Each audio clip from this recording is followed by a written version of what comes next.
Today practical is TLC. Okay. Now we are going to demonstrate TLC and we are going to discuss how we should explain and how should we do the experiment of TLC. Okay. So this is our experiment A. Okay. To demonstrate the principle and demonstration of TLC. So firstly, what is the full form of TLC? It is thin layer chromatography. It is thin layer chromatography.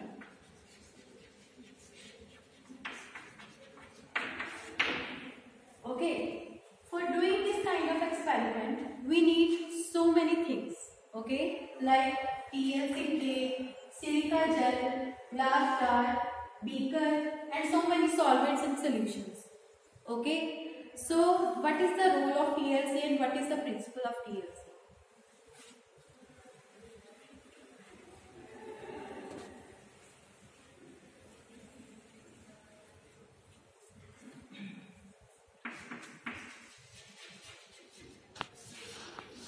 So, firstly, TLC looks like this, and you first need to prepare a slurry. Firstly, you need to prepare slurry. How can you do that? This is your silica gel. Okay, you need a small quantity of silica powder. Okay, this is what different for thin layer chromatography, and the grade for the silica gel is different for the column chromatography. Okay, firstly you need to prepare slurry. Okay, white slurry. After that, you need to put the TLC slide into it. Okay. So our first step is you need to prepare slurry. How can you prepare it? You need, in the first step, you need silica gel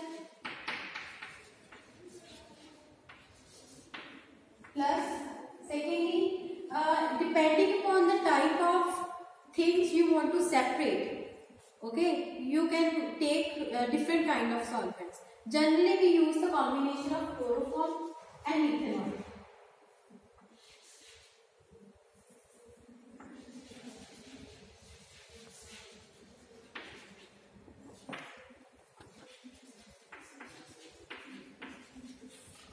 These are for the polar solvents. Whenever you want to decrease the polarity, you can use hexane. Sometimes water is also added, but generally you can use hexane, ethanol, chloroform as the solvent for preparing the slurry. Okay. So the quantity can be changed according to your experiment. Okay. Either you can take it as 80%, 20%, depending upon your experiment. So, first step is preparing the slurry. So, after preparing the slurry, you need to dip your TLC plate into the slurry. Okay, adjust the quantity of slurry and TLC powder according to the thickness of the slurry. Okay, if the thickness is less, you need to add more powder of silica. Okay, if the slurry is less thick, okay, if the slurry is moderate, then you don't need to add the more silica gel.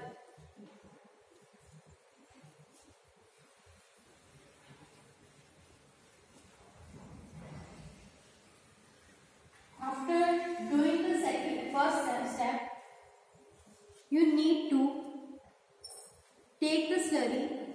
Okay. After dipping it properly, you need to mark the solutes, any type of mixture you want to separate. Firstly, the role of chromatography is to separate out the components. The role of chromatography is to separate out the components. Okay. Any mixture you want to separate, just put the spots over the TLC, coated with slurry. Okay, just remember that you need to put the spots on the coated TLC plate. Okay, just put 3 spots. After that, put the coated TLC in the glass jar. Okay, this is a glass chamber where you can put your TLC plate and observe the experiment. Okay, you need to put the solvent also. Solvent, like I have already told you, you can use solvent as chloroform plus ethanol, chloroform plus hexane. Okay, depending upon the type of experiment you are doing. Okay, so after dipping the thing, okay, you will wait for 5 to 10 minutes. Okay, after waiting for a while, you will observe that the spots start separating out. Okay, firstly you will mark the spots like this by using the capillary. Okay, the capillary is a very slick tube. Okay, by placing the spots of solvent, after some time, you will observe that the spots start traveling. Firstly, the solvent, you will observe a solvent spot. Okay, after some time, the spots will also start traveling, and you will observe different kind of bands of your mixture. The different spots shows that different components. Okay, if you are seeing the 3 spots, then it means 3 components are present in the mixture. If the spots, sometimes spots are not visible to you. Sometimes spots are not visible to the observer. Okay, in that case, you need to put the ninhydrin spray or can use the iodine. Okay. These are the iodine granules. You need to put the granules in the chamber. Okay. After that, just put the TLC you are using for the experimentation into it. After some time, cover it. Okay. After that, you will observe the colors of the compound. Or simply you can use the ninhydrin. Okay.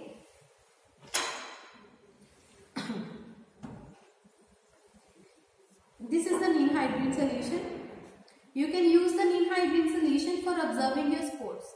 Okay. After observing the spots, just mark it by using the pencil. Okay. It is very important to mark the spots. Just mark the solvent of spot. Mark the solvent of this is the solvent now. So mark it properly. Then mark these points. Just remember that where you have put the spots for different solvent. Just look into that. Okay. So why it is necessary to mark the spots? Because we need to find out the RF values. We need to find out the RF values. Okay. So now the question arises, what is RF value?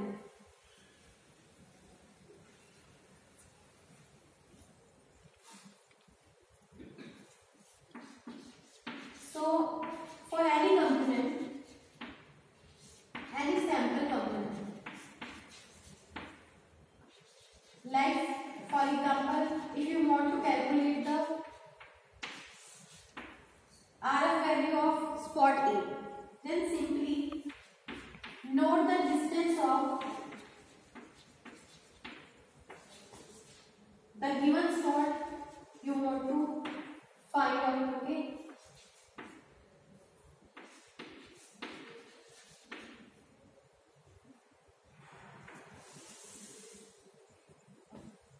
And divide it with the distance of solvent spot. After dividing it, you will find out the RF value.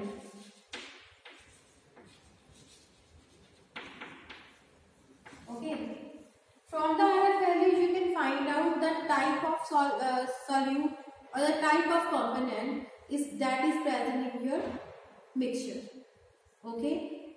So this was your TLC experiment. Okay. So you need to use some kind of precautions here.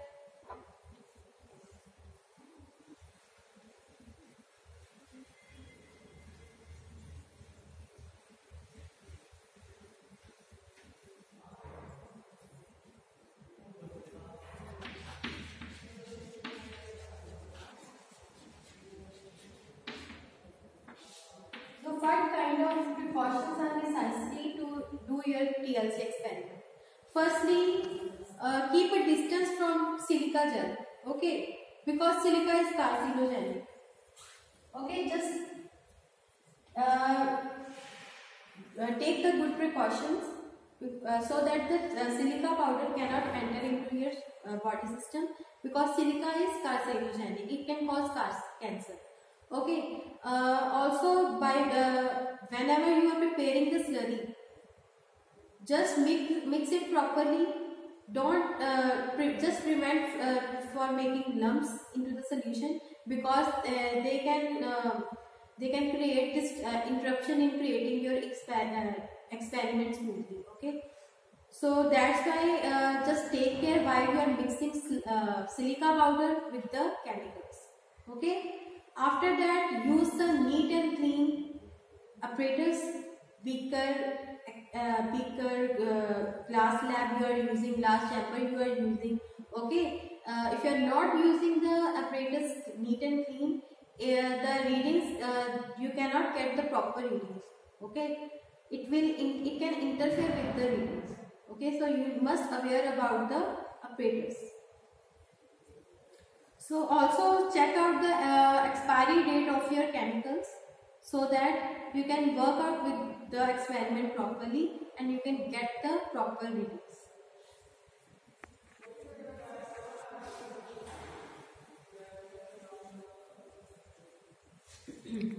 For the experiment of amino acids, okay, if somebody is doing the amino acids, like suppose we are using a mixture of amino acids having leucine, lysine or alanine. These are the amino acids. If you have if an examiner has given you the sample containing these things, okay, mixture of these things, what can you do? Just take out the TLC of them. Okay, you will find out different values. After that, you will find out which type of components are present in your mixture. Okay, generally you can find out the value of, generally the value is less than 1. Okay, sometimes it would be greater than 1, it can't be greater than 1, because the height of solvent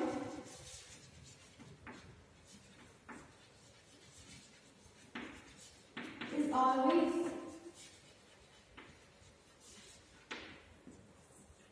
maximum, because the height is in denominator. So generally RF values can be less than 1 or equal to 1.